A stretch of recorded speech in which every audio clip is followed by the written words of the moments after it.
So 2 o'clock. So we'd like to begin our monthly webinar. Welcome everyone to the New York Tri-State GERD Speaker Series, our monthly speaker series. We're privileged to have Professor Mohamed Hassan as our guest. And the topic that we've invited him to reflect upon is the politics of the Nile and the GERD, or Grand Ethiopian Renaissance Dam. So before I ask Professor Mohamed to take the stage, just a few words of introduction. Professor Hassan, Mohamed Hassan, is really an incredible scholar, a public intellectual from the early days of particularly the Ethiopian Revolution, 1974. He was the leader, organizer of perhaps one of the largest civic demonstrations in Ethiopia's history, the Ethiopian demonstration for equality for Muslims, Ethiopian Muslims, 1975. And ever since, he's been a prolific public intellectual, not just only in terms of academic books and writings, but pretty much in the public sphere, advocating not only for rights and for equality, but particularly in today's context, for a broader ability to think regionally, to think continentally, to think about communities and relationships where various communities within particularly the Horn of Africa could learn to enjoy and live with the richness of their cultures together. So this is fashionable today, but Professor Mohamed has been articulating these themes for many, many years. In his capacity as a public intellectual, he's currently the advisor for the Somali regional state's president, who is also a dynamic individual. And so I think Ethiopia, as well as the Somali region, is blessed to have Professor Mohamed as an advisor, and people like him who are also thinking about returning to Ethiopia and meaningfully making some contribution to the forward movement of that country. He's also within his home of Belgium, again, the same spirit of advocacy for the public, a member of the Workers' Party, a longtime member of the Workers' Party. So there are many things that could be said about Professor Mohamed. I think if you see him particularly on shows such as the Horn of Africa TV, as well as OMN and various other, including ESAT, you'll see his lectures and talks on current issues, and I invite you to see them. After the program, we will make available some of the most important, particularly in regards to our topic, videos and lectures that are available online. So we'll be sending that to our guests after the event. So today's topic is the politics of the Nile and the Grand Ethiopian Renaissance Dam. We've had many organizations like ourselves, civic organizations that are dedicated to advocating for the completion of this incredible hydroelectric dam. It's the largest hydroelectric plant on the African continent, right? Its primary mission from that perspective on a technical basis, the production of electricity. And we've had many guests that are talking about the technical aspects, the engineering aspects, the legal aspects. And so the dam itself and the waters are as much a political issue, if you will. And some of the key issues, the key themes that we're going to look at are including who came up with the idea of the Grand Ethiopian Renaissance Dam? How did it become located in the western frontier of the Ethiopian state, a few miles to the Sudanese border? What are the interests of foreign powers, particularly the United States, in our region with respect to their positions on this dam? What makes Egyptians anxious? Why do they feel that way? In what ways can Ethio-Egyptian relationships move from this simplistic narrative of confrontation to what perhaps has been historically a norm, which is one of understanding and cooperation? The discussion around the politics of the Nile focuses on three major countries: Ethiopia, Sudan, Egypt. Each one is very distinct, very different, yet they're bound together by the Nile, by culture, by the same neighborhood. And so to understand their positions regarding this monumental project in Ethiopia requires a framing, an understanding of each country. So Professor Mohamed, I welcome you to our webinar, and I invite you to help us to think about the uniqueness of the situation from the perspective of a comparative analysis of these countries in relations to the GERD. Thank you. Thank you very much for inviting me. I am not specialist concerning the dam. The dam by itself is a very secretive project. There is no official documents have been released. But before I come to the dam, I would like to make an analysis of the three countries, Ethiopia, Sudan, and Egypt, comparatively. These three countries are abused as misused nations for a very long time. When you take Egypt, until 1952, when the officers took over the power in Egypt, and you look, 80% of the farming land is owned by 2,000 families. The remaining 20% of farming land is owned by 20,000 families. In real sense, in 1951 until 1952, the real Egyptians, they don't constitute even 30,000.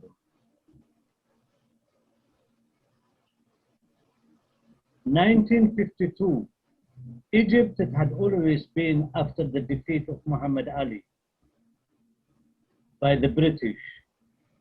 As you know that it is, the British, they were very busy after the French Revolution happened, 1789. And the revolution had to defend itself. It went out to the neighboring countries. And Britain was the only one who had an industry, specific textile industry. Britain, the only one in the city, and most of European countries, they had been in a feudal state, very backward. The great British historian, when he wrote his major book, The Age of Revolution, he started from 1780. When you take 1780, the condition of the European peasantry, it was much backward when you compare it with the civilization have been dominant in the eastern part of the world. There was no Paris. It was a filthy, a very small village. Hygienity was very bad. The population was in a very miserable condition. But after 9 years, the French Revolution have changed the mentality of the French population, and it was the first authentic revolution, of you could call the bourgeois revolution, to create the nation state. The slogans was fraternity, equality, and so on. So the first flag in the sense of a nation state, it was created by the French Revolution. Britain was the dominant and wanted that all European states to be feudal, and British textile was exported everywhere. The Netherlands was a depot of the British textile. So they engineered the counter-revolution, what they call it restoration, supporting the previous feudal states who have been defeated in France and run away to other parts of Europe, and mobilized the 15 European states, including Prussia. So the French Revolution have no other option except to defend itself. It went out of its border and it was fighting. So when Napoleon arrived in Egypt, and he have seen the condition of Egypt, because Napoleon also had understanding that it is to expand in the future toward India. That his coming to Egypt and the school he made in the Al-Azhar University, it awakened a lot of Egyptians. And later on, the tobacco merchant, the Albanian origin Muhammad Ali, he overthrew the Mamalik. The Mamalik is, in fact, previous slaves who have taken over Egypt and ruled Egypt for more than 400 years. In the slogan of Muhammad Ali, he says, there is no good thing for a nation which eats not from its own ground and imports from outside, and there is no good thing for a nation which dresses style of somebody produced it from outside. So he have nationalized the French Revolution. He defeated the Mamaliks regime. He started building a new nation state, using that Britain was in contradiction with the French Revolution, and it had a chance to, in a very shortest period, to build a steel industry, reform the Azhar University, and so on, and reform the agriculture. Finally, Britain, after it defeated the French Revolution and restored, but they could not restore the feudal state in France. In Waterloo, after it was defeated, Britain turned and brought with her 15 feudal states, including Brescia, and defeated Muhammad Ali. Once Muhammad Ali is removed and his son Khadif Ismail took over the power in Egypt, Egypt in fact became a de facto semi-colony. And finally, the project which the French had of the Suez Canal, British capital took it over, and then they made the operation and they created the Suez Canal, and Britain took over Aden in 1839. As you know, the jowl for Britain was India, to protect India. To come in now, Egypt, until 1952, it had been a semi-colony. 110,000 British troops, they were controlling and milking the income which is coming for Egypt, in fact, not for Egypt, for Britain, which is taxing the Suez Canal. Finally, in Egypt, different forces emerged. I'm not going in detail of the modern Egyptian history. I'm trying to give you a glimpse of Egypt. As I have told you, the land situation is that owned by 22,000 people, 80% by 2,000 families, and the remaining 20% by 20,000 families. By 1951, the Egyptian police revolted in Cairo, and there was a different forces of nationalist forces starting from the liberal bourgeoisie, the Wafd party, which later on who have created the National Bank in Egypt, Talat al-Harb, so I cannot, probably you don't know the names of these people. The second is that it is 1920, the creation of the Muslim Brotherhood, the first modern political party in the name of Islam. You could consider it like the Christian Democrat in Italy or Germany or whatever it is. Most of them, they were teachers and they came from the Kulak families, those 20,000 families. The third is that it is the Communist Party of Egypt. Composition came from those communists who ran away from Europe after fascism took over Europe, gradually, 1922 Italy, then gradually other parts, and some Greeks who have run away from Greece, leftist group, and some Egyptians who had been a student in France. They created the modern Egyptian student movement in 1898 in Montpellier. From there, that it is a revolutionary ideology developed, and later on they merged in 1920 as the Communist Party of Egypt. This had an influence later on that in Egypt, three fundamental institutions, they were built not by the colonial forces, but it was built by the Egyptian internal contradiction and Egyptian revolution. The Egyptian army, it was built by Muhammad Ali himself. It is not like the other colonial armies who have been created by the colonial powers. Later on, there was a movement which is called the Ahmed Urabi movement, which was attacking and assassinating British officers in Egypt.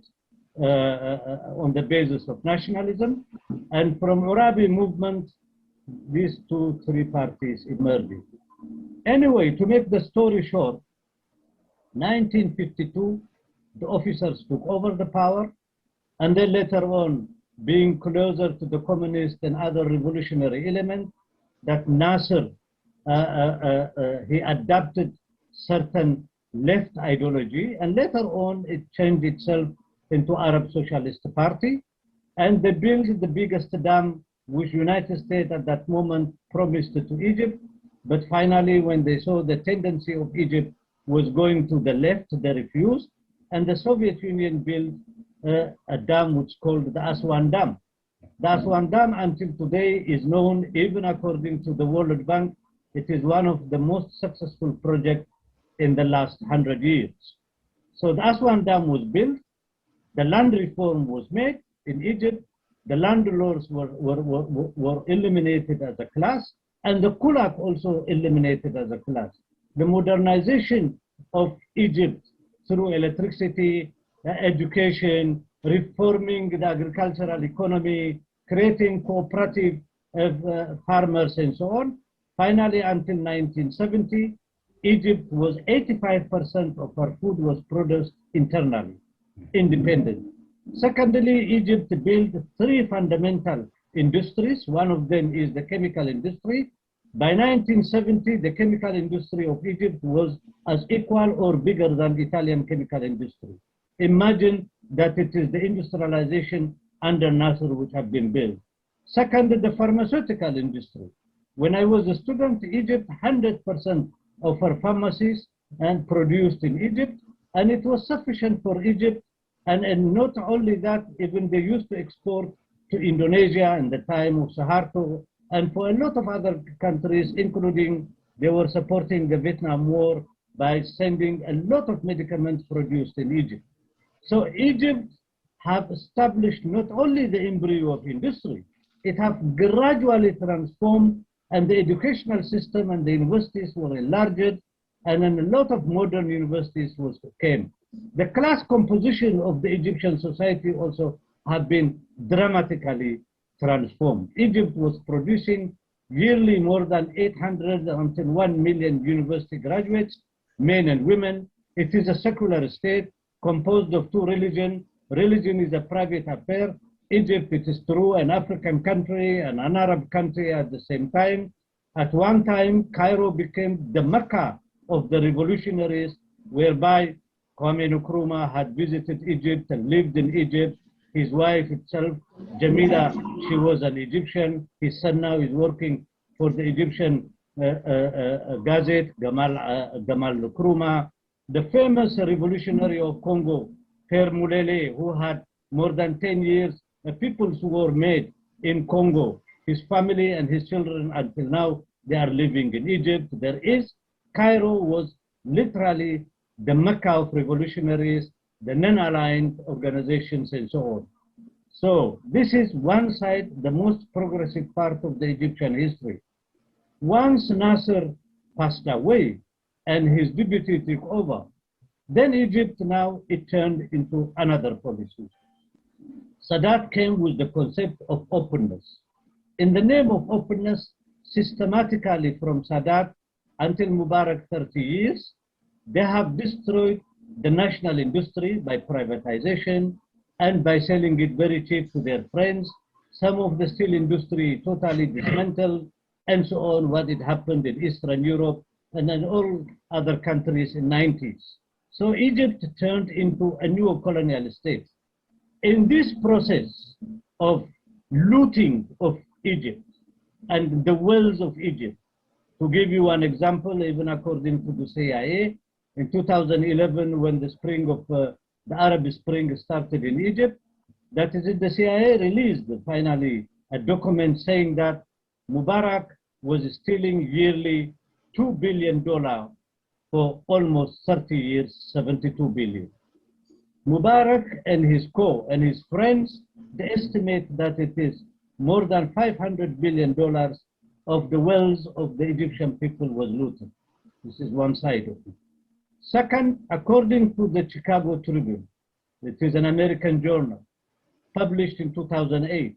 It says as follows, that it is yearly, in fact in 2008, more than 10,652 Egyptian men and women who had finished their universities and have a degree from the different parts of the universities in Egypt, they couldn't get a job and they committed suicide. In Egypt today, there is about 6 million Egyptians, children of the peasantry, after it is the cooperative have been dismantled systematically the last 30 years, that they have left the rural areas, and the rural areas was given the kulaks, their land was given, they were not farming national food, but they are farming vegetables and other things for the market, and Egypt became 100% dependent on the grain market of the world, particularly American grain market, 100%. In 1970, Egypt was producing 85% of its own food. It is, in fact, the food security in Egypt was much guaranteed by Nasser's system, but it is later on dismantled. Now 6 million young peasants who cannot live in their villages, left and living in the big cities like Cairo and so on, they became drug addicts. 6 million, that is equal to the population of Eritrea in total. Egypt, for almost more than 30 years, abused, misused, exploited, and became a bastion of American imperialism in the region. That is one factor. Second, when you take Sudan, Sudan at one time, in 1956, Sudan got independent, and the Sudanese bourgeoisie who have ruled Sudan, which Professor Taysir, as in his book, he said, the Khartoum Triangle bourgeoisie. Who is this Khartoum Triangle bourgeoisie? Those elements who had worked for the colonial administration, who had an access for their children and for themselves an education around Khartoum, dominated Greater Sudan. Sudan is a very rich country. At one time, that the biggest Sudanese project, which is the cotton project in Sudan, was contributing about 10% of the British GDP. And all this have been dismantled. The Sudanese bourgeoisie regularly accumulated wealth, the comprador bourgeoisie, whether it is the civilian at one time, later on also by interval that the army will come, until the Islamists took over the power, and finally the Islamists themselves, until 2019, they looted Sudan $90 billion. Egypt is an abused, misused, looted nation. Sudan, abused, misused, looted nation. In fact, all the provinces in Sudan, and for that matter also in Egypt, they have been abused, neglected, and marginalized. 50% of the budget in Egypt is allocated to Cairo. Other areas, if you go to the south, where near to the Halfa, where the Lubans are living, it is a very marginalized area. A big part of Egypt became marginalized, and Sudan also gradually became marginalized by the Sudanese, which I call them the Khartoum Triangle bourgeoisie, and most of Sudanese provinces became marginalized. That is why you see all these movements, they came, and the concept of General Garan, when he created the SPLA, his concept was to create a new Sudan, a Sudan al-Jadid, to build a new Sudan, reform the Sudanese state, bring all the Sudanese to be part of the national industry, the national economy, and equally to participate on the national polity. He was not for secession. Unfortunately, he was killed. And finally, the Islamists pushed in the Nafasha agreement, and they pushed. The south was separated from the north. And in the Nafasha agreement, one of the agreements was that it is to share the resources. The north was allocating money from the oil fund about $3,500,000,000,000 to the south. Can you imagine? They didn't even put one water pipe. All the money was looted, and it went out of the country by the new Sudanese leadership. Now, when we come to Ethiopia, Ethiopia is also another abused nation. For the last 27 years, a minority group took over the state apparatus, and this minority group dominated the politics, the army, the security, everything in that country. And it looted more than $40 billion. It marginalized all Ethiopian people. All regions have been marginalized. Finally, by the popular revolt, 2018, they were overthrown, and the new Prime Minister, Dr. Abiy, you could call it a lottery or whatever it is, he came to power as an accident of history. Ethiopia also is not different than Sudan and Egypt. It was looted, abused, misused, in alliance with imperialism. The three states, they were the anchor states of US imperialism. Now to conclude, the dam. Who brought the idea of the dam? What was the purpose of the dam? Who benefited from this dam?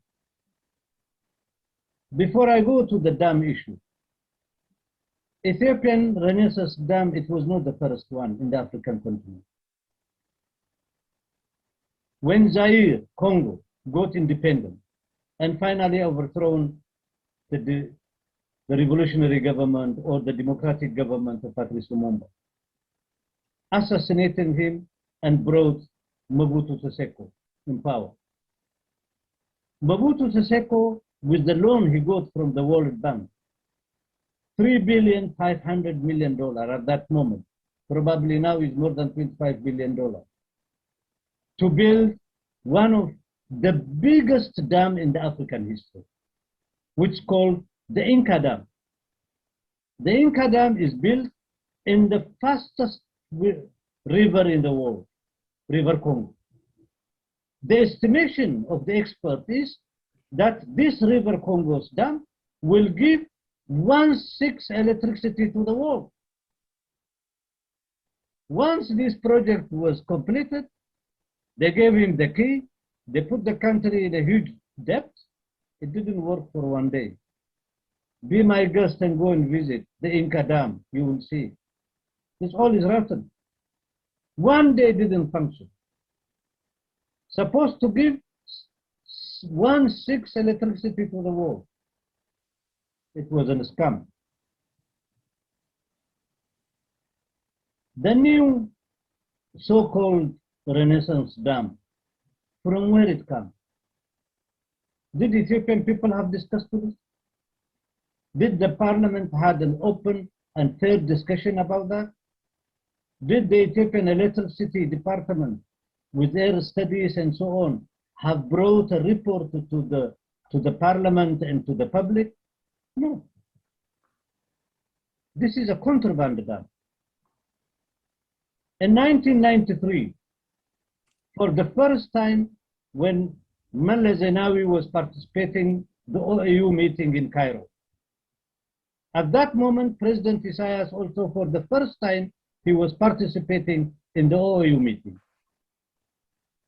This man, the Prime Minister, the President, by that moment he was a President, he is not a Prime Minister, in the time of the transitional government. I was member of that transitional government. He came to President Isaias and he said, I want to have an appointment with the Egyptians. Now the President says, that's fair, that's good. And what issue you want to talk about? Then the man, he just jumped and he said, I want to talk about the Nile. Then President Isaias just laughed And he said, but we just arrived now. You have a lot of other issues you could discuss with Egyptians. We could discuss business, we could discuss agricultural issues, a lot of other issues you can discuss. Why this sensitive issue now you are raising? I really advise you, it is not its time. You better wait for this issue. So he ignored the advice President Isaias gave him, and he went and he made an appointment. He made an appointment with the second man, something Suleiman, who is responsible for the intelligence, and he's a vice president. They met. Then he raised the Nile issue with him. The vice president of Egypt, and he said, who you are to talk about the Nile, and insulted me. He got angered from that, and he came with anger, and he went to President Isaias. He said, Asayatu Allah, I will show them. The whole concept of the dam started from this point of view. First of all, this point must be known. President Isaias is alive. You can yourself, you can make interview with him, and you can say, Mohamed told me this, and he will in fact tell you in brief. And when he raised the issue of the Nile, exactly what was the question, or what was the issue? I don't know. I was not there. I was not there. The other man insulted him. But the issue comes here. Why he didn't raise this issue and made public to the Ethiopian public? Why this issue is not discussed in the parliament? Why this issue was kept secret? For several reasons. One, all the beneficiaries on building this dam, they were Tigrayan companies. They made fortune out of it.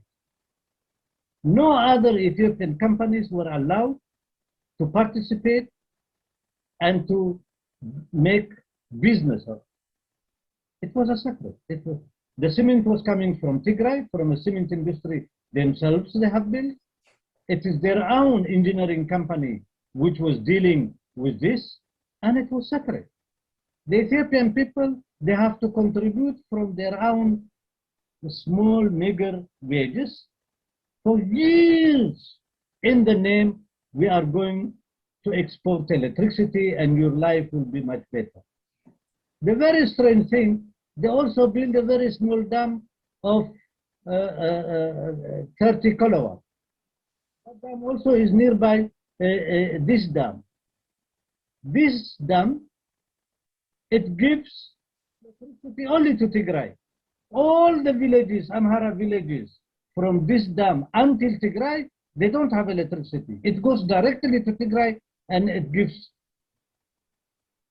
electricity to Tigray. Unless somebody is crazy to think in that term. Electricity is not something like agriculture that you can make, deposit it and you save it. Electricity is an energy, must be, once it is produced, automatically must be utilized. Otherwise, you will lose. Second, most of Ethiopians I discussed with, none of them have the real information about this. Therefore, as an Ethiopian, both Ethiopia, Sudan, and Egypt, as people, abused, looted, misused, mishandled people. They have to think very cleverly, particularly Prime Minister Abiy. He inherited, he's not the engineer of this project, but he inherited the big problem, which is called this Renaissance Dam. I do believe if the Sudanese, Ethiopians, Egyptians think in terms of their own people's interest, the interconnection of all these people, anyway, geography didn't change, all these people, they will live in that land. There are a lot of, in hundreds of, and a million wiles are interconnected, oppressed, abused people. They can solve this problem by discussion and by making public the documents that Ethiopians from different political groups can analyze and come to a proposal. The same, the Egyptian government doesn't explain to the people of Egypt. If only these journalists who are making a campaign as if they are generals of a war, they are inciting the people of Egypt, and of course in Sudan also they are inciting the people of Sudan. But this is our element who have no vision to their own people. We, the people of that area, we are the one we are living there, and we want a mutual understanding among ourselves. We want to work together without an external interference. The external interference always uses the minimum contradiction, turn it into antagonism, create division among ourselves, and bring us into difficulties as they did for the last 7 decades. So I appeal to majority of Ethiopian people and Sudanese progressive and Egyptian progressive to think rationally, to build people-to-people relationship among us. The debate must be very open. It should not be in a closed doors. That it is majority of Ethiopian people also must participate in this debate. The Sudanese people must participate in this debate, and also the Egyptian people must participate in this debate. Secondly, we have no historical antagonism among us. We are all victims through their agents. They have looted us. They have created a lot of difficulties for us, and so on and so on. They supported a minority groups everywhere. Islamists who have ruled Sudan for almost 30 years, looted 90 billion and so on, and they made a mess out of Sudan. The same, the minority TPLF, who doesn't even represent the people of Tigray, have looted and made Ethiopia in a very difficult situation. The same also in Egypt. So I appeal to progressive people, instead of seeing the dam as if it is a nationalist conflict between the different nations, no, the dam can be discussed, can be analyzed, that experts can come and analyze, geologists and so on can come analyze. There is no geographical change happened between us. We are brothers and sisters in the region, and we have to build a confidence building among the masses of these 3 states. And we are now trying to build the new Horn of Africa. We are tired of being one and against the other one views, that it is using our region as a stepping stone for their own future intervention in Asia. We will not accept that. And we have to stop and close the old chapter of being used and abused and misused and start a new chapter. That is what I am advocating to the people of Ethiopia, to the people of Somalia, to the people of Eritrea, to the people of Kenya, to the people of Djibouti, and the people of Sudan and Egypt, that we can work together. There is a very big possibility. Of course, because of the geographical condition we are living, and it is becoming from time to time even more strategical.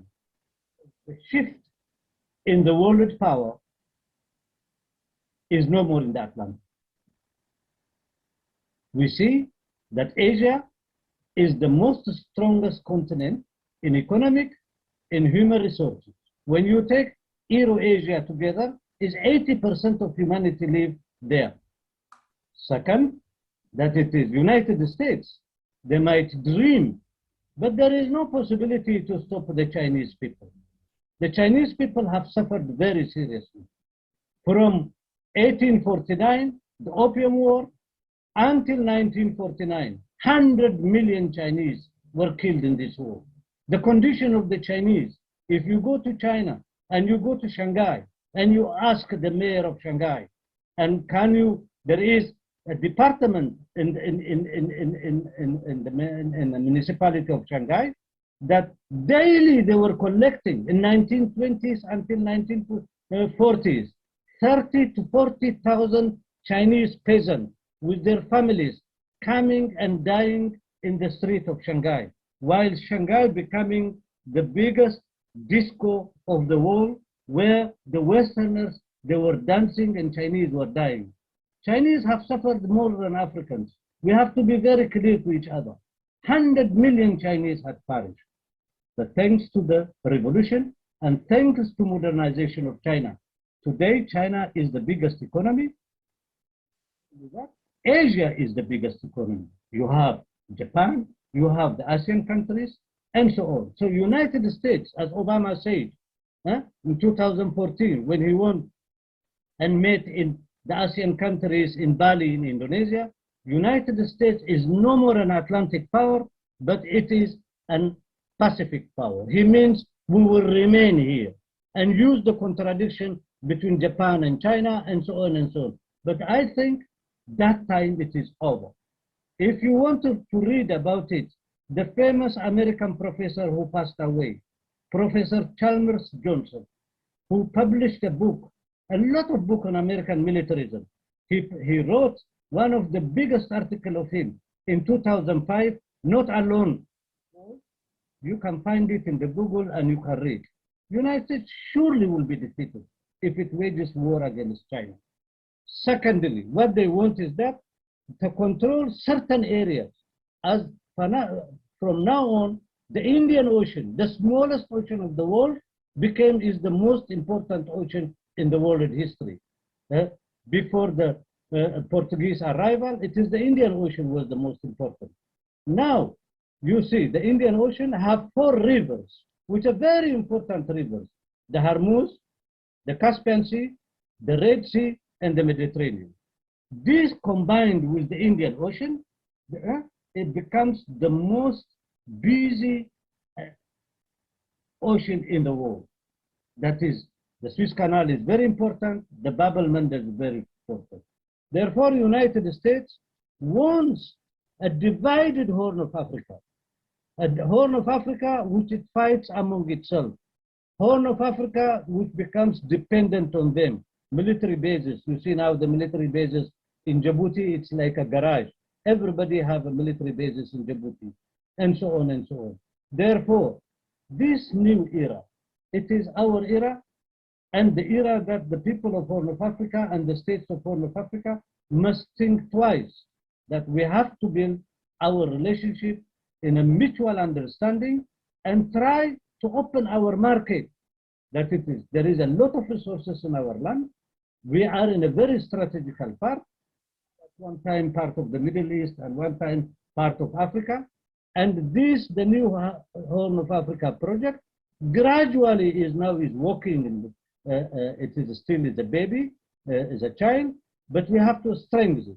The contradiction within Ethiopia must be solved, peoples to people. There is no fundamental contradiction among the peoples. We should discuss openly, frankly, democratically, and bring all our contradictions, whether it is a fundamental contradiction or it is a secondary contradiction. We should have sorted out. And finally, we have to cooperate together.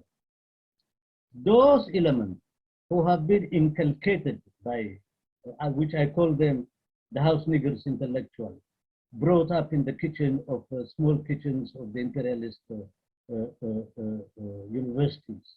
If they think in that term that they can go back now as before and they continue that time is over. There is no place for them. We want intellectuals who are patriotic, democratic, popular, who are connected organically with their own people. And we have to educate our people from the ground. We have a lot of resources. I don't know how many of you, you are versed on the wells which was discovered in Somalia. The Indian Ocean, it has one of the biggest reserve of gas in the world. You have seen what they have discovered the last 6 years in Mozambique in the north, and in Somalia, see, a lot of gas and petrol is discovered. We don't beg anybody. We have sufficient resources. We have a very big livestock in the region. We have a very good agricultural capacity. We are not harming anybody, but we will not allow to be harmed. We need a serious leadership which works on the ground, not flies on the head of the people, And we have to create a common understanding. And from that perspective, I think the people of Sudan and the people of Egypt, particularly the democratic forces in Sudan and the democratic forces in Egypt, they should maximum pressurize their government not to fall in the trap of the imperialist intrigue. And they have to come in terms that they can solve this problem technically and also politically in understanding mutual benefits for both nations, for all the nations in the region. That is my view. If you have any other question, I will answer.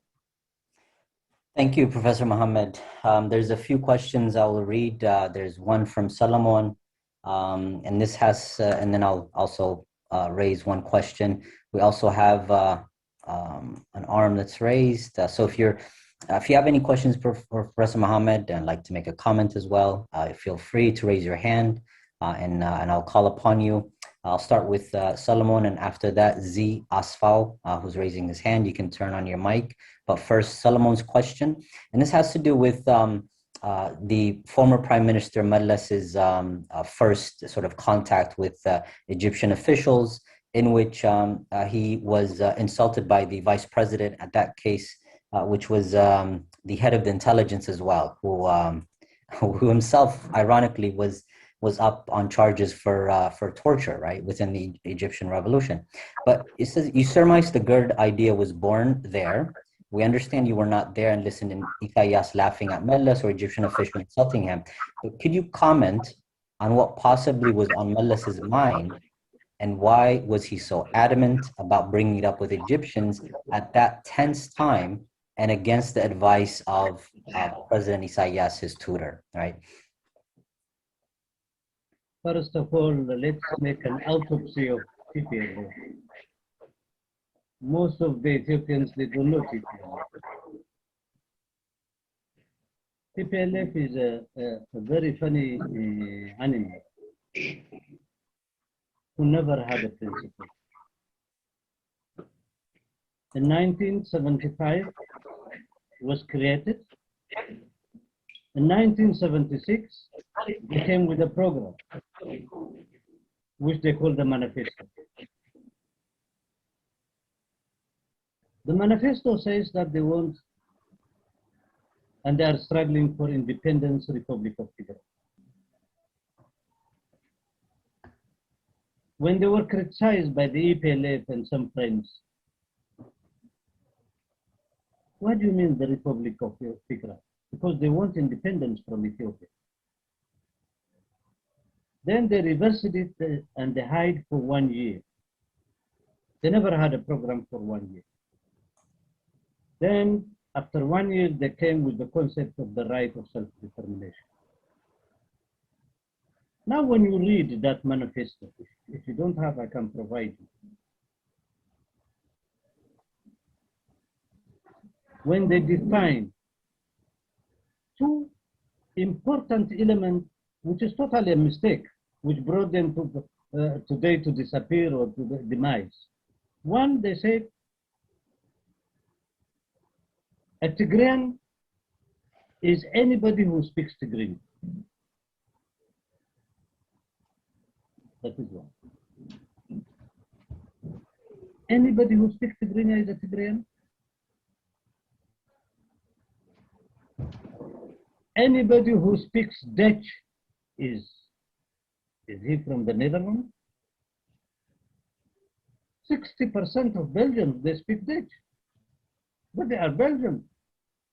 They don't have the psychological makeup of the Netherlands. They don't feel Netherlands.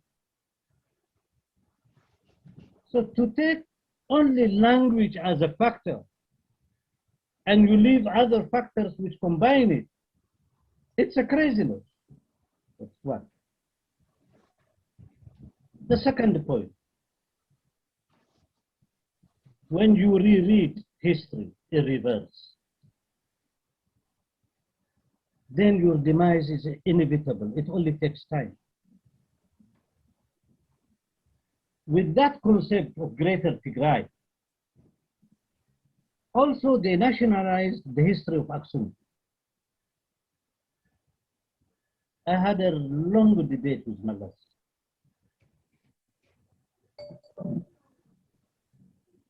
how come? This is exactly what the Cambodians did. The Khmer civilization in Cambodia, it was a very big civilization. It encompasses modern Thailand, it encompasses Laos, it encompasses Vietnam. When today you go and visit Vietnam or you visit Laos or you visit, you could see the Khmer temples everywhere. Because the three other people, the Thai, the Laos, the Viet, which they call them the small Chinese, came lately from China. And gradually they took over this area. The Khmer, they extrapolated the old Khmer history with the modern Cambodian history. That's why they fell.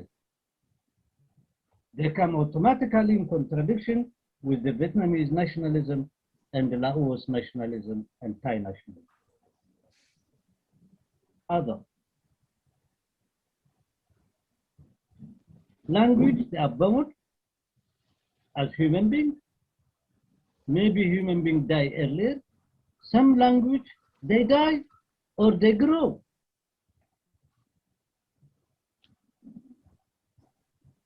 In their program, when they put, they denied two communities who are part of their own geography, the Baza and the Saho. They don't exist in the TPLF program. And beyond that, their region was elastic. They have taken also other provinces. Why I'm telling you this? Because not a lot of people have studied the document of TPLF. Second, in 1985, the EPLF published one of major documents on Ethiopia and on Eritrea in their own theoretical journal called Adulus, on the formation of Ethiopia and the formation of Eritrea and so on the nationalities issues, all in details is there. And also what kind of solution is supposed to be. The first who rejected and denied and didn't want to discuss, it was the TPLF. Immediately, TPLF, after 3 weeks, they published their own document called Our Differences with TPLF. Why I'm giving you all this, when you read, it's better to read and to know the history of this organization from their own documents, not to listen to rumors and so on, or to fake propaganda they are doing. What is the relationship with the different organizations in Ethiopia? What is how they were thinking and so on and so on, in order to grasp very clearly this organization, what type of organization it is. So no wonder if you have a greater Tigray concept and you see sitting in the power in Ethiopia is a transitional one. You have no project of building a new Ethiopia in new bases. Be for secession in the future. You want to strengthen Tigray and your home base, and finally at one time, when you are strong, you will say goodbye to everybody and you secede by Article 39 in the Constitution. It's written for them, not written for the others. So the idea, because we will secede from Ethiopia, triggered this down, according to me. Because according to their reasoning, Benishangul is a weak region whereby 4 indigenous live, the Gumus, the Shinasha, the Berta, and the Benishangul themselves, the aristocrats of the past. So the assumption is, if they secede from Tigray, Benishungul and Gambella, they will be maybe not part of Tigray, but they will be the sphere of influence of independent Republic of Tigray. Probably this is the major idea which triggered him to consider Benishungul as a base for the dam. Because they never believed that they are Ethiopians, they believed that they will succeed. This is my answer for it. All their documentation indicates that. Okay, thank you. So, just to summarize again, the political program of this organization shaped its approach to the Nile and shaped the reason for the construction of the GERD dam itself, as well as even the economic arrangements around the GERD in terms of who has the contracts to build and who's the primary beneficiary, etc. So, yes. So if I can continue with our guests, there's several people. So let's make our questions as brief as possible. And also, Professor Mohamed, we have about 34 minutes. So let's try to get as many people to ask you questions. I have some as well in terms of in the chat box. So Z Asfal, please, when you start, if you can please turn on your camera. So for anyone who's asking a question, please turn on your camera and then you can ask Professor Mohamed. Professor Hassan, actually, I really appreciate that, this enlightening and amazing presentation that you gave us. It's really eye-opener for me, particularly the Egyptian and Sudanese history, how they got formed, and the whole process of their history, which is really relevant to present-day Ethiopia. So it cannot be a better presentation than what you did. I thank you for that. You have gone further. Even you told us about the Asian development and all that. We all know about the rice culture, what it is, what it brought to Asians. And now, my question is actually very specific. I was talking to a prominent politician in Ethiopia yesterday. One thing I raised to this person was, why don't Ethiopians look towards themselves? Why don't we all look, rather than looking for outside to solve Ethiopia's problem? That's what I mentioned to him.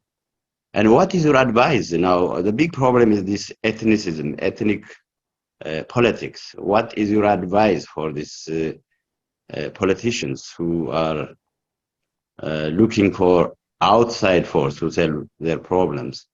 And I would like your opinion on this area. This is a major problem, in my opinion.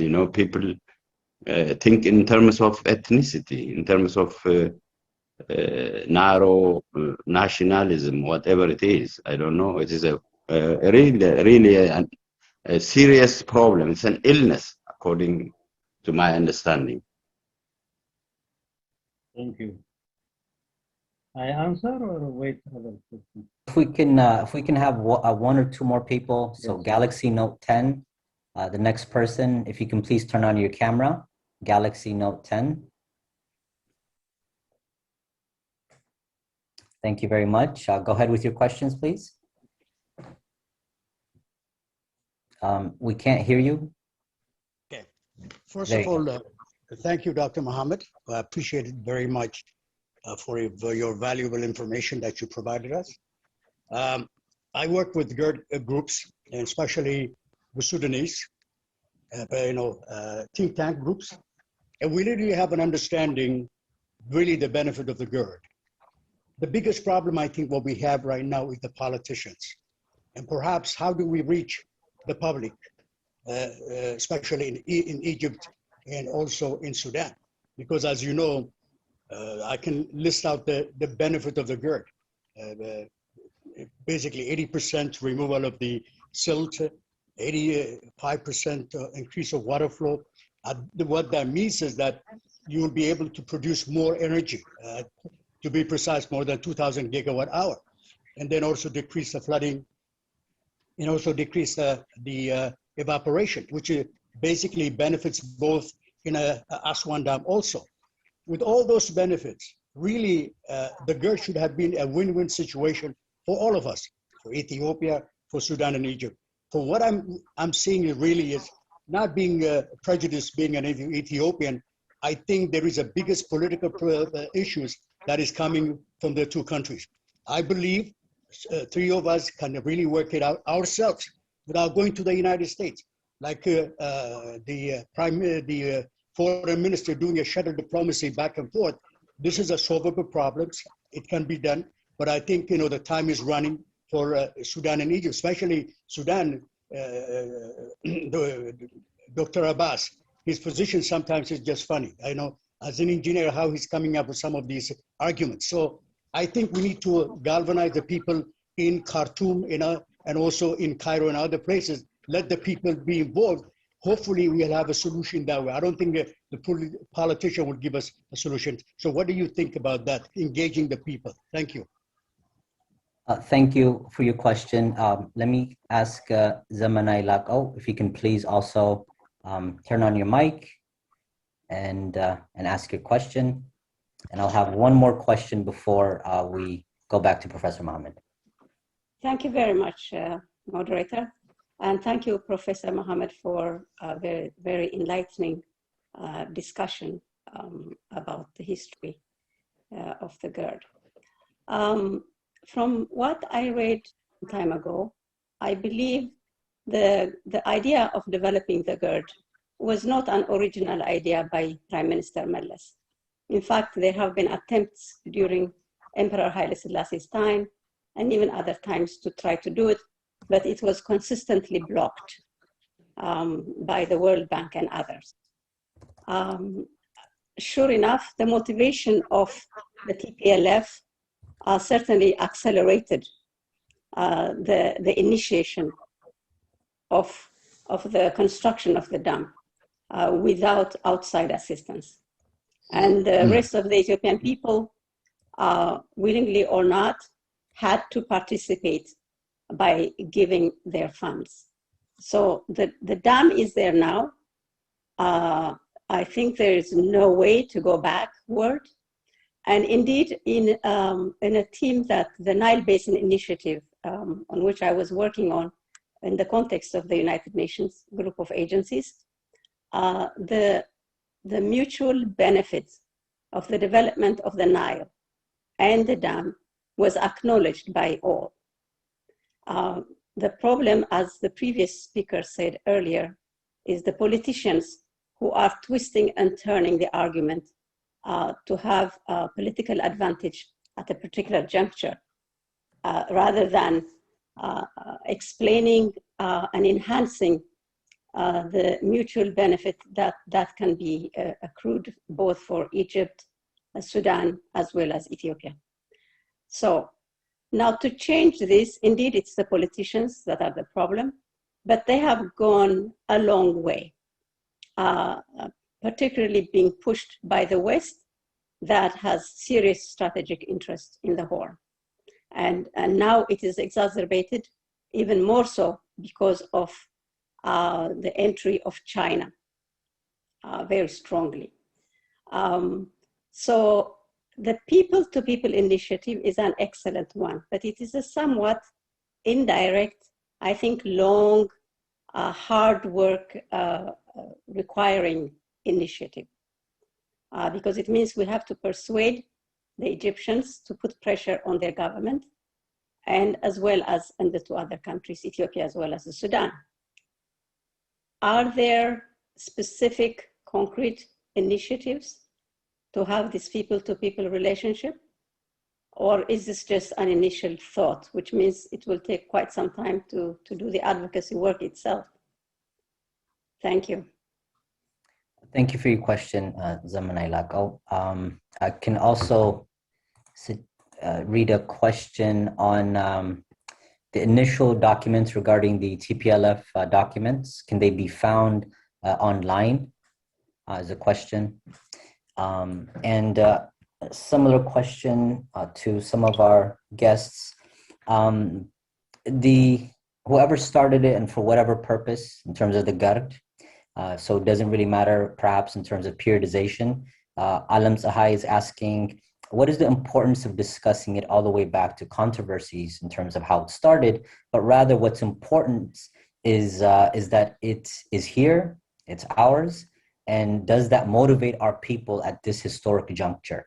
And I think what's very interesting here, and you can sense it and you can feel it in terms of the way in which this project has been a national project. In fact, if you look at the contradiction, which is that we have a system that produces greater levels of polarization division called ethnic federalism over 30 plus years, yet at the same time you have projects like these that are national in nature and that bring all types of people with a common goal and common vision. And in fact, I would say that both even the previous, but certainly this particular administration in Ethiopia, you've said there are moments in history that are golden opportunity. And you've said this before as well, that Ethiopia right now has a golden opportunity to construct a certain type of democratic society, inclusive society. So what started in 1974 has not really stopped. And I think from that perspective, the comments that have been made with respect to the GERD Dam itself, that it's here, that it's national, that you have an incredible amount of support and unity that is developing around it, again, with a political vision perhaps that is also tied to the government's project, the current government's project of creating, let's say, a new Ethiopia, a golden opportunity. So maybe if you can speak on that, and we do have some hands raised, which I will go back to after you've had the opportunity. Thank you. Very good. I will go first to the comrade. He asked me that it is this ethnic consciousness, because he was talking yesterday to somebody and he realized that there is a lot of ethnicism in the country. I agree with him. First of all, 70% of the inhabitants of the country, they are younger than 40 years old. It's not my generation or your generation who are the majority. 70%, they are younger than 40. If you take Prime Minister Abiy, 1991, he was 14 years old. When he was 15, he joined the OPDU. So it is the outcome, the majority of the population, they have been inculcated by this and brought up by this. I call it nationality issue in reverse. Or you could call it Bantustan inculcation. Why it happened that? Ethiopia is a product of two important elements happened in that region. In one time, the Abyssinian warlords war.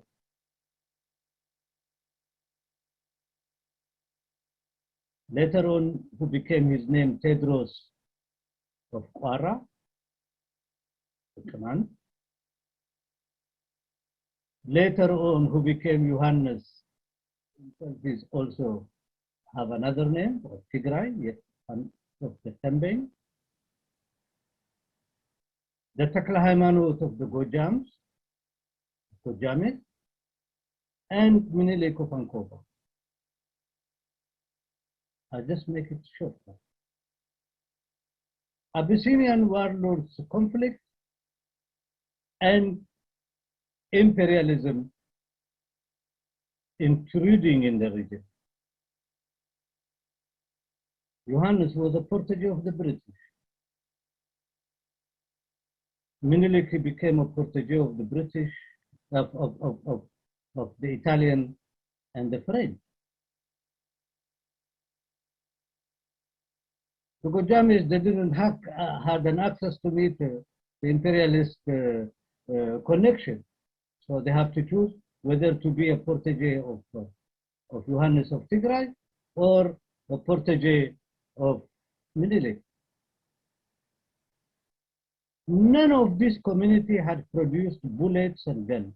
They were just peasant, rural, have no knowledge of a new type of modern weapon.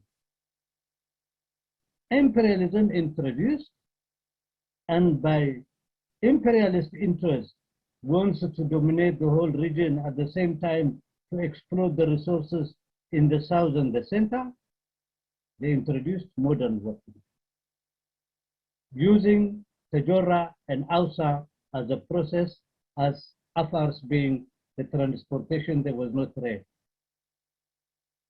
But finally, the cleverer one, by befriending the imperialist forces, who succeeded was Menelik of Ankova. He is the one who created modern Ethiopia.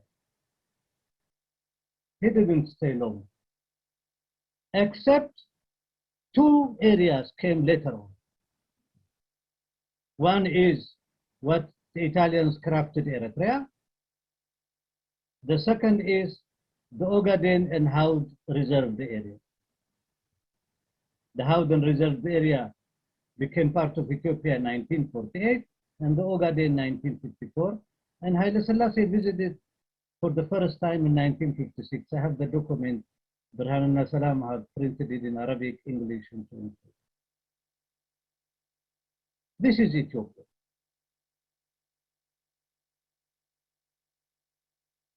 United States had the difficulties on entering and having an access to the wells of this dark continent.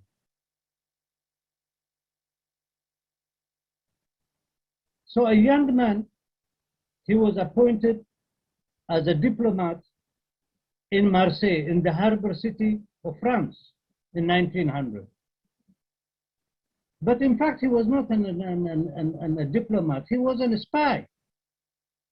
He wakes up in the morning, he walks around the harbor, and he sees 150, 200 ships whose resources was looted from the Black Continent was coming to France. Then he starts writing to the head of state, to the President of the United States. And he says like this dark continent is looted by European gangs. Daily 100, 150, 200 ships, looted goods are coming to Marseille. Marseille is a harbor city. And then he said, even a coffee from Abyssinia, he says. We, United States, we cannot enter to this market because this market is closed, a colony, it is like a gulag, he said. Our companies have no chance to penetrate and to make a business in this Black Continent. Continuously start writing. Finally, I think the White House got fed up. They asked him, what did you want? What do you suggest? Then he said, I suggest the United States must open a consulate in southern Yemen, which is under the British. They allowed him, he goes in 1902 and he opens a consulate in South Yemen. Then he continues and he comes to Diridawa.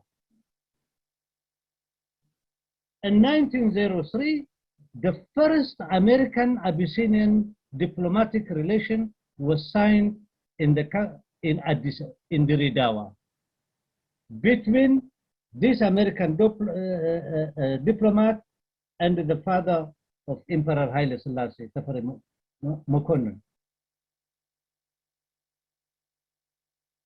Abyssinia continued. It was a feudal state. A lot of nationalities live and have no rights.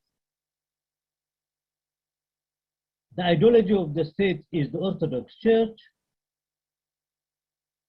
The Ethiopian Muslims, they were not even citizens until 1975. And finally, after the Second World War, US imperialism took over the upper hand. A little of modernization came, an embryo of working class, schools there and there was opened. The coming of Girma Menawai, seeing that this country cannot continue like that. Visiting Eritrea, he saw the difference between Eritrea and Ethiopia, which had no even a constitution, as they call it, is that በሰማይ መሬት አይታረስም ንጉሥ አይከሰስም. That was the constitution. Then finally he convinces his brother, in absence of the emperor visiting Brazil, there was an attempt of coup, didn't succeed. Modern revolutionary ideologies gradually emerging, the student movement, political parties, and finally the demise of the feudal capitalist state. And the only organized group was the army, took over the power. Why I'm explaining this? To come to the concept he asked me about ethnicism. In that revolutionary situation, 7 major questions were the slogans. From 68 student movement until the political parties came in and the revolutionary situation in the country was growing up in a faster state. 1, the demise of the feudal system. 2nd, land reform. 3rd, the equality of religion and separation of politics and religion. 4th, the women's rights. 5, the workers' and rights. And finally, the democratic right of the whole Ethiopian population, building democratic revolutionary state. This was the demand of all the progressive forces. The only organized was the army took over Abiy. I make the story short. So what happened is that the land reform was done, feudalism was defeated, whether it is in the city or in the rural areas, because most of the feudal powers, some of them, they live in the city and they own houses in the city and they rent. And then when the land reform was made in the rural area, they run and they come to the cities and they're staying in their houses, the cities and so on, and collecting their rents. And finally, they said we wanted to destroy them definitely as a class. They also nationalized the housing policy came. So as a class, they vanished. Second, the land reform was made. So there is the landlords who were defeated in a political sense, in economical sense, in psychological sense. The second issue is that Ethiopia is a country of Muslims and Christians was recognized. And the 3 holidays of the Muslims was recognized. So there is no discrimination on the basis of religion that disappeared. Ethiopia also became a republic. Another transformation happened. The third is how to solve the nationality issue, to come ethnicism, he was what my first comrade asked me. The nationality question, it is one of the most important pillars. It is at that moment also the multinational organization start getting weaker and the ethno-nationalist movement emerging.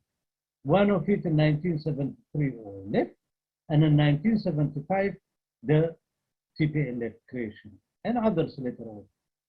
So the nationality question, in order to solve the military, they created an institute of nationalities on the basis of a commissioner, and they allocated $10 million to study how the nationalities are living and using language as a factor, mapping out how many languages exist, how they live, what is their economic base, and so on and so on. Most of Ethiopian intellectuals, economists, anthropologists, ethnologists, all were brought, and $10 million as a budget was allocated by them. And finally, the study and the mapping was presented to the soldiers. The first map was put into the officers. When they saw in Amharic, I will add this, they say, ይሄ ሁሉ መሬት ሶማሌ ይኖርባታል? Yes. All this land, Somalis live? They said yes. This is what we discovered. Then the soldiers looked at each other and they say, this we cannot do. This is, the claim of Somalia will be correct. Better go and study. So they did 15 studies. 15 studies trying to adjust there and there and there, but the whole studies, they were made on the basis of language. You use language as a factor of study. For that is Professor Lapiso and all other intellectuals had participated in this study, and this study was in the files and in the library of the Nationality Institute. When the TPLF came and took over the power in 1991, the TPLF didn't have any chance or capacity to make any study of the Khalil. They discovered it in the library. The only thing TPLF they did, they enlarged the old Tigray, and they have taken Walqait and Raya from these people, and they put a greater Tigray. The remaining came from the study. So for anybody who wants to discover, my brothers and sisters, please check a journal, a British intelligence journal, Africa Confidential, September 91. They are the one who published the first kernel is Africa Confidential. And they speak the history. Please write that. Africa Confidential, 1990, September. In details, you will see there. Solving a nationality problem, it's not an easy issue. But what the TPLF did, it's nationality issue in reverse. In normal circumstance, federalism is good for minorities, not for majorities. But TPLF wanted to dominate. I was member of the transitional government. TPLF didn't want, first of all, they wanted to dominate and to control the state power for a very long time.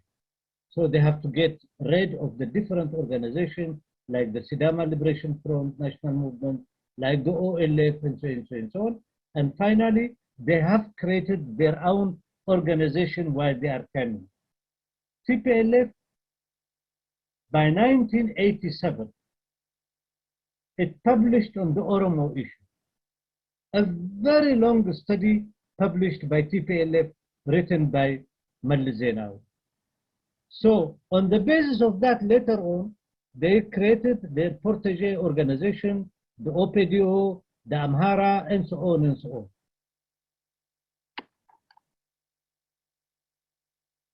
What has to be done now? Is there in Ethiopia a federal state? Did the nationality issue is answered? Did Ethiopia can walk a mile with the new ethnicist ideology? I think no.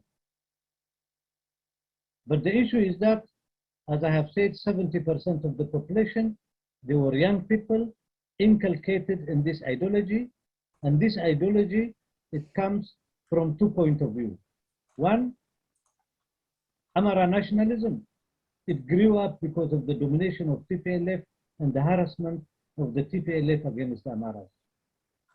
First started with Professor Asrat, later on became Mullah Omara. The humiliation they have did on the Oromo, on the Amara people, the systematic cleansing of the Amaras from the different government institutions, the elimination of the Amhara intelligentsia from the university. It was a revenge what happened. So finally, now Abin came as a result of that. It is the creation of TPLF, and it is the creation of TPLF policy. I think Ethiopia can make a serious debate among themselves. And that debate must be open, democratic, and which way Ethiopia is going on must be discussed. Yes, the situation is very bad. The consciousness is very, very limited. There is no other kind of ideas entertained in the country. There is no other progressive ideologies which are also written and so on, who also understand and try to educate other people. There is a serious shortage of democratic thinking, progressive thinking in the Ethiopian thing. So I don't know what will happen now. These killings, they became a de facto states by themselves.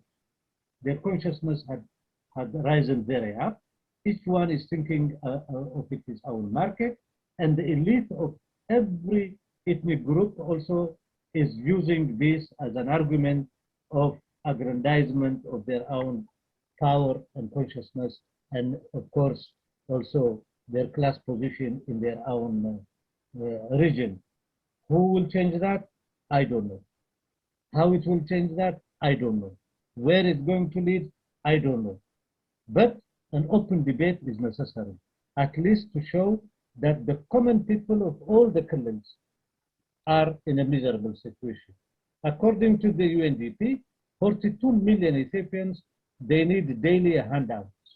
42 million, that's a lot. Majority of the population, they are living below the poverty line. I consider Ethiopia is a country of poor, is not a poor country, it's a rich country inhabited by poor people. And it became very miserable. So from that perspective, if they really think to build a new Ethiopia and a new Horn of Africa, then their consciousness must be bigger, and democratic forces, democratic not in the term what the imperialists are exporting, democratic in the sense from the masses point of view, that it makes an analysis, the class and so on analysis, that majority of the population have no antagonism among themselves. They are the victim of the systems, and they can be friends, and they can learn among themselves, they can improve their situation. Third, I give you one example. According to the World Health Organization, 10 million Ethiopians in the Amhara region, if they don't do quick, they might lose their sight. Men, women, young and old and children, because of trachoma disease. So 10 million, that is a huge amount.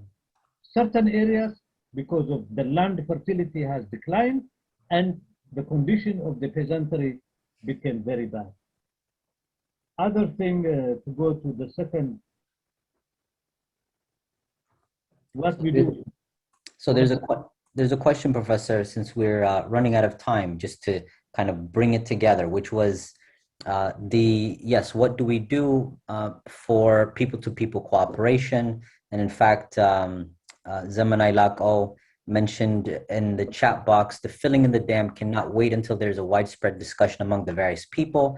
The idea of promoting mutual understanding and encouraging cooperation instead of confrontation is a good idea, but it is a long-term project.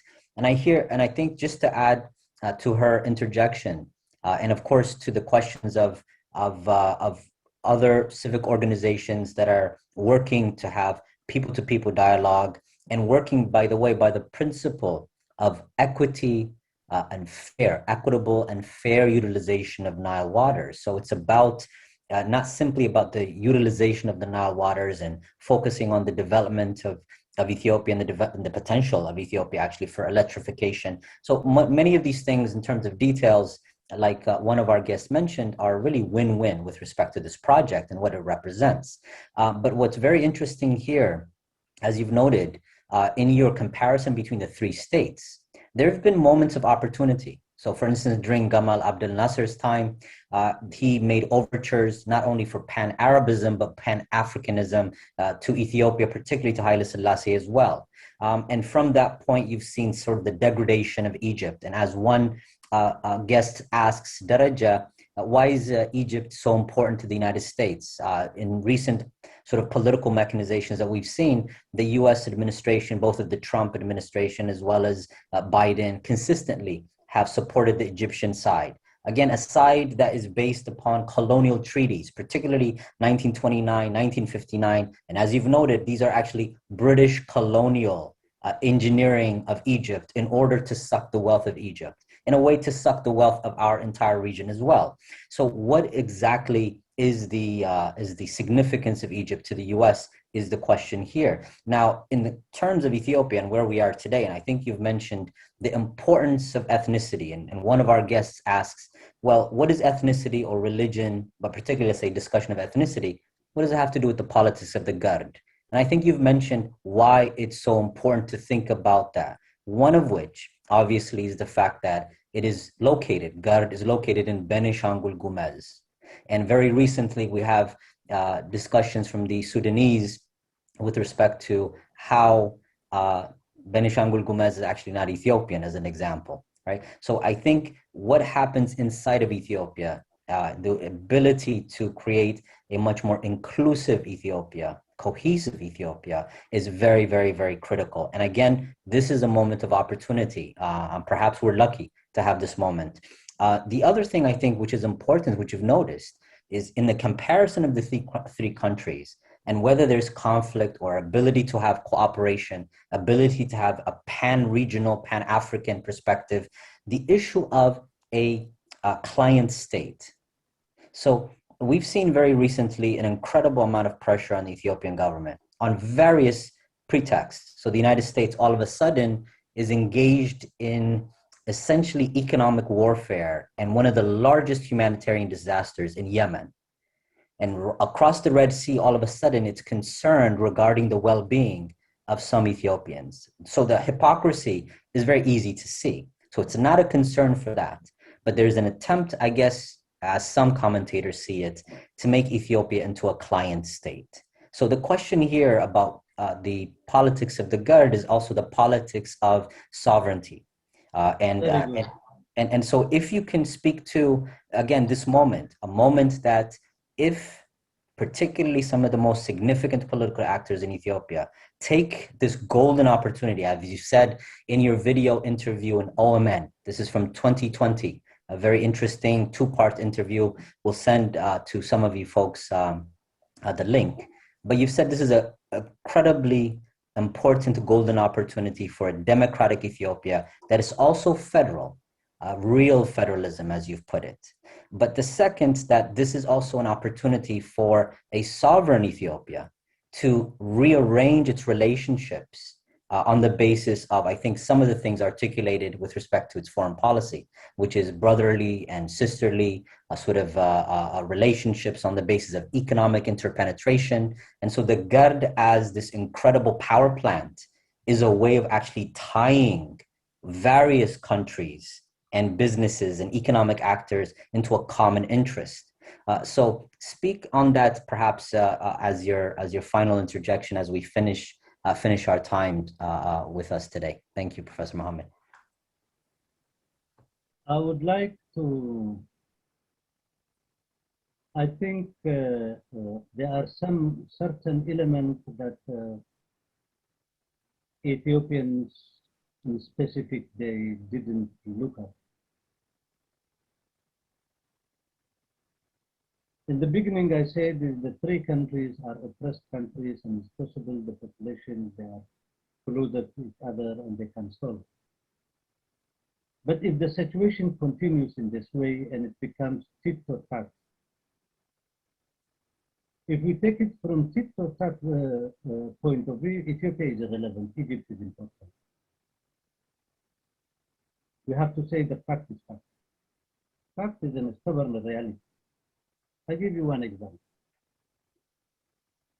When Mellers was thinking and trying to apply this dam, he asked fund from the Italians, because the company Salini, a very mafia type company, which have built my compatriots Ethiopians also, I want them to understand two fundamental things. First of all, the first dam, electricity dam, was built by Italians, because Italy paid as a compensation to Ethiopia for the damage she made. The Koka Dam was built by Italians. The second dam on the time of Emperor Haile Selassie, the Fincha Dam, it was also built by Italian company, which is Salini. Salini have a total monopoly of Ethiopia. A very reactionary and it is a mafia type organization. The same Gilgil Gibe 1 and Gilgil Gibe 2, it was built also by Salini. So Salini have it is own. There is no even competition. There is no even for tenders out was people made money out of it, particularly those who are working and responsible politicians and those who are dealing with electricity business. These files are still state secret in Ethiopia. Nobody knows about it. We want them to be open. My sister, she said that Emperor Haile Selassie wanted to be known. Emperor Haile Selassie was careful, was very careful that it is not to indulge in such adventurous policy to try to build a dam on the Nile. He might entertain it in a platonic way, but never took that step. He knew the consequence, what will be. When this Italian company solicited the Italian Development Fund in order that Ethiopia to get some loan and so on, the Egyptians just sent one man and another person who's carrying a bag for him. And he went to the Italian. He said, and then he met the Italian official. To give you a simple example, he told to the Italians, you are a sovereign nation. You can give whatever assistance you wanted to Ethiopia or to Japan or to Burundi.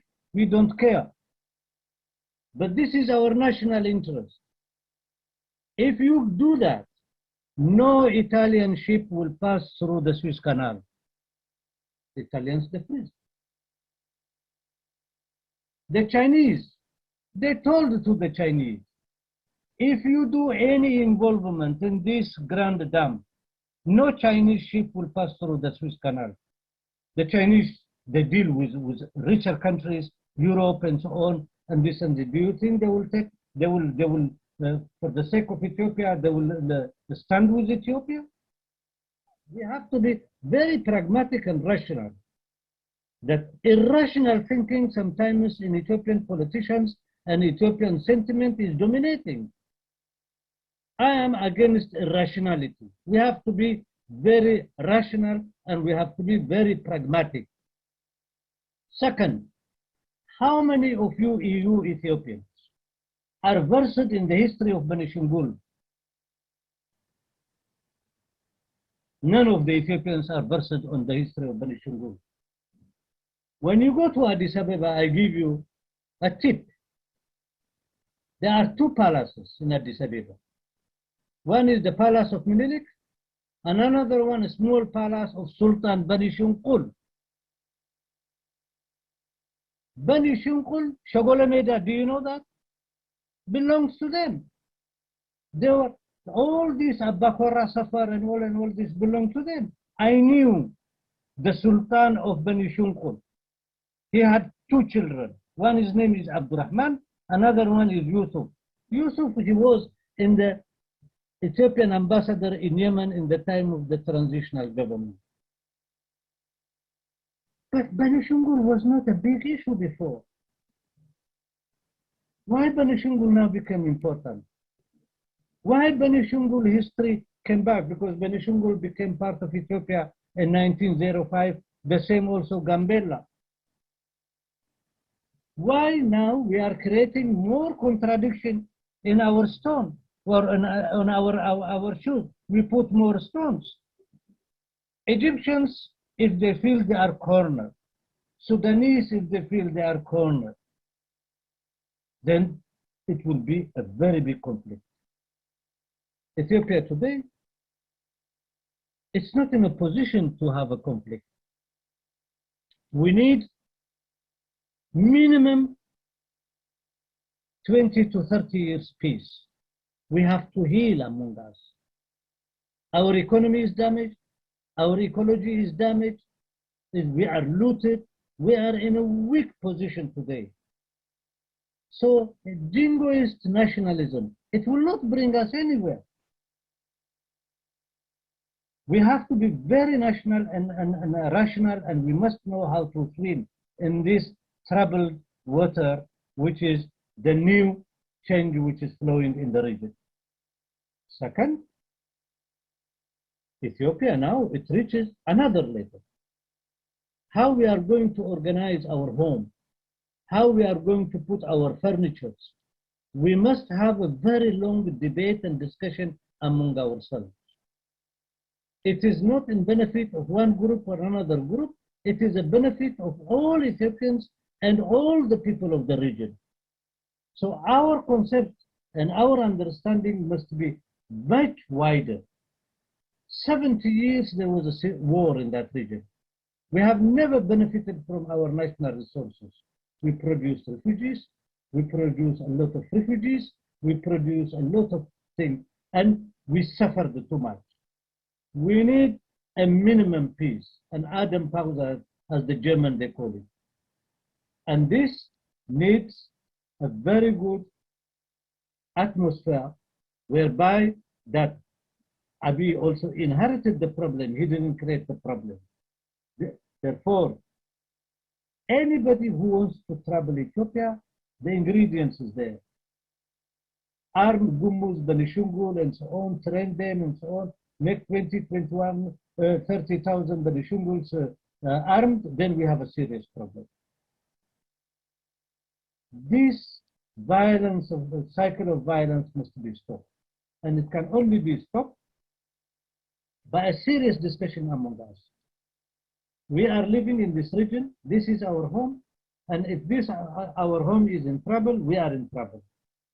So we should stop thinking in the term of the ruling class in that area. We have to think in the term of the majority of the people who have never benefited for the last 70 years.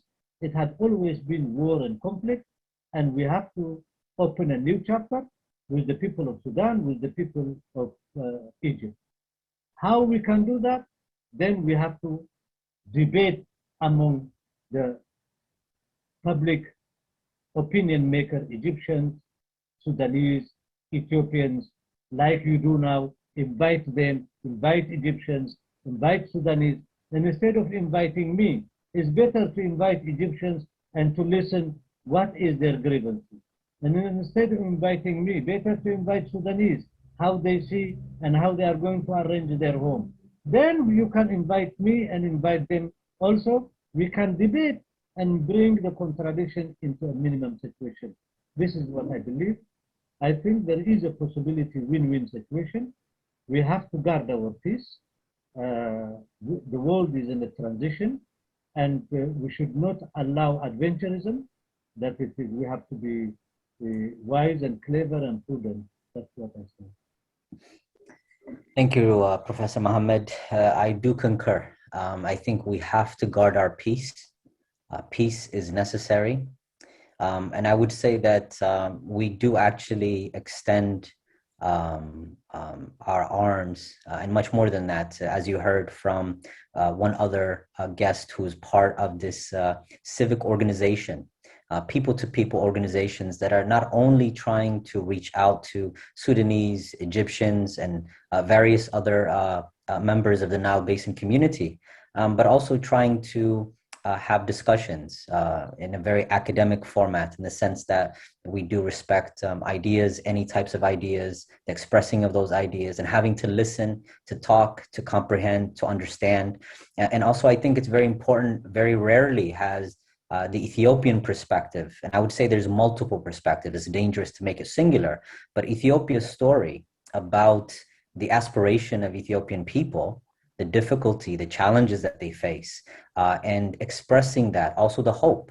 I would say that many of us are participating in civic organizations because we do have a vision that is much more positive and forward-looking, and I guess would be also very progressive. You know, so I do concur with your advice and your suggestion. Many have also expressed their appreciation of this conversation.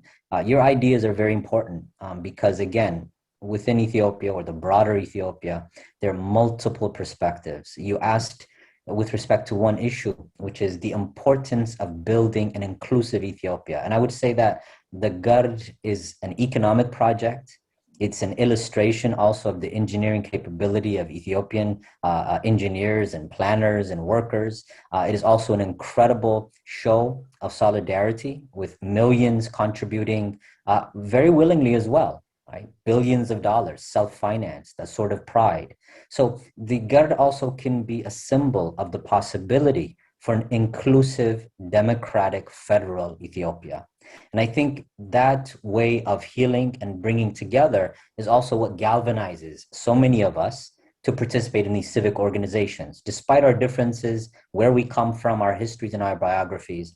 So I think your voice, your very important interjection is very important in terms of our understanding and of this issue from a wider perspective, a wider framing is very important. So our guests, thank you for your patience. I know we did go through our time. We've passed 3:30, but really this has been a very engaging conversation. We can go on for perhaps another hour, 2 hours. If you have coffee, then we can continue. But in Belgium right now, I think it's about 9:30. I do hope Belgium beats Portugal. They are playing at this time. So that's an important part. But thank you very much, Professor Mohamed. We do appreciate, again, the value of your scholarship and the value of your service, both to Ethiopia at this moment, as well as the broader region. I think it's very, very important to recognize that. We have many questions for you, which we'll be forwarding to you. And again, as promised, some of the questions asking for documents or articles, we will be sending to our guests after the webinar. And of course, clips and videos of this webinar will be made available.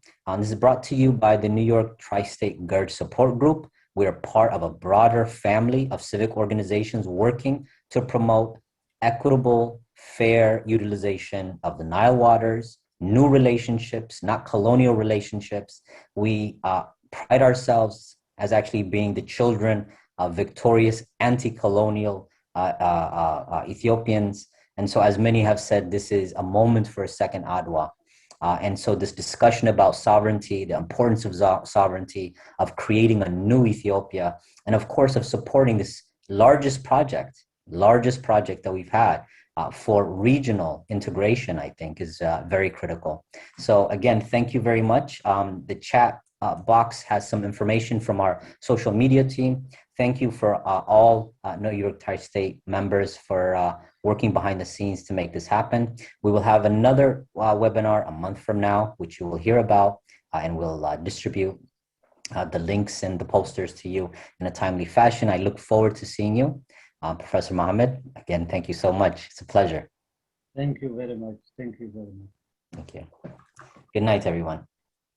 And good afternoon for those who are here.